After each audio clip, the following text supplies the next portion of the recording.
great thing about style and architecture all throughout America is there's unique individual areas that develop through the craftsmen themselves.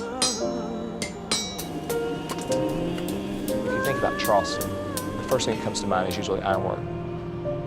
Each craftsman will have their own signature.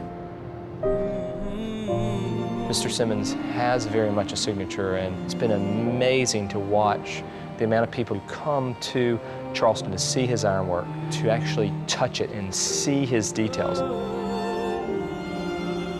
Mr. Simmons is an icon of Charleston.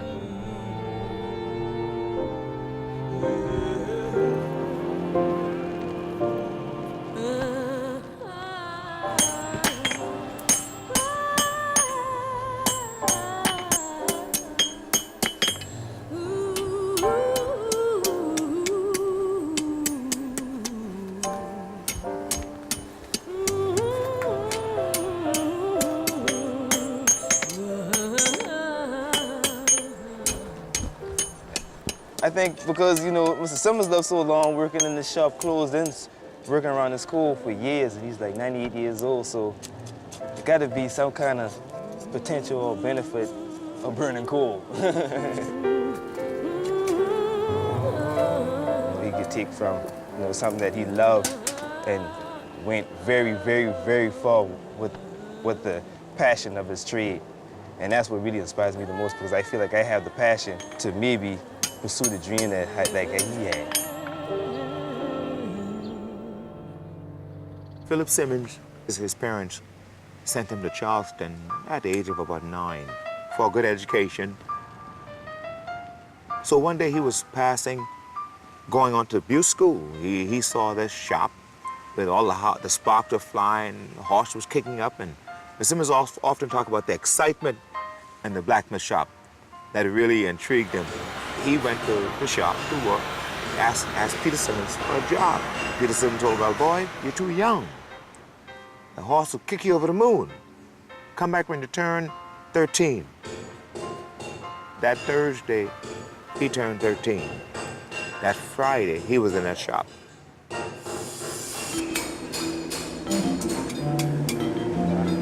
Mr. Simmons left school at the age of 13, and he served an apprenticeship much like people have done probably for thousands of years.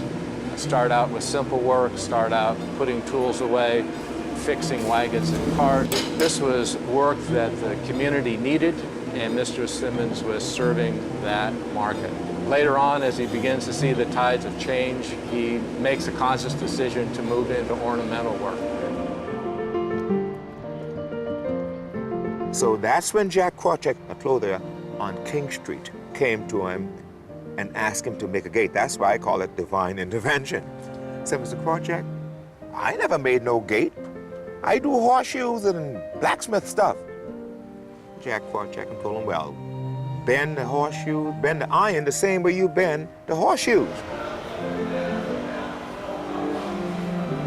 As the story goes, Mr. Simmons, I think, was a little reluctant, but ultimately used his skill to start developing something that he had seen. And he picked up on that beautiful scroll that we all are fascinated with, and he developed that as his signature. He said he learned that style from the old German gate makers here in Charleston, where Christopher Warner was a German. If you were to see that gate, if you cry easy, you'll cry. You would cry because they're so beautiful. As he got increasingly comfortable doing his own thing stylistically, he begins to employ low country motifs that would include things like the heron form that he's very famous for. These are not traditional motifs in Charleston. He started working with iron at an early age. So he knew how to shape that iron or what to do to shape that iron to get what he wanted. He said, you can't make two of them alike. God nature, you make two leave alike. And he said, that's the way nature is, so that's the way he does his work. He gets a lot of his ideas from nature. Well, Mr. Simmons is my cousin. I started working with him when I was about 13 years old.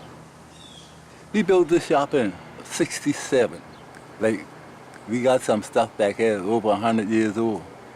It's junk to other people, but it's material to me. In order to make those things that he made, the way he made it, you have to be an artist. Because it comes from you, come from your head, your brain. He had it from within.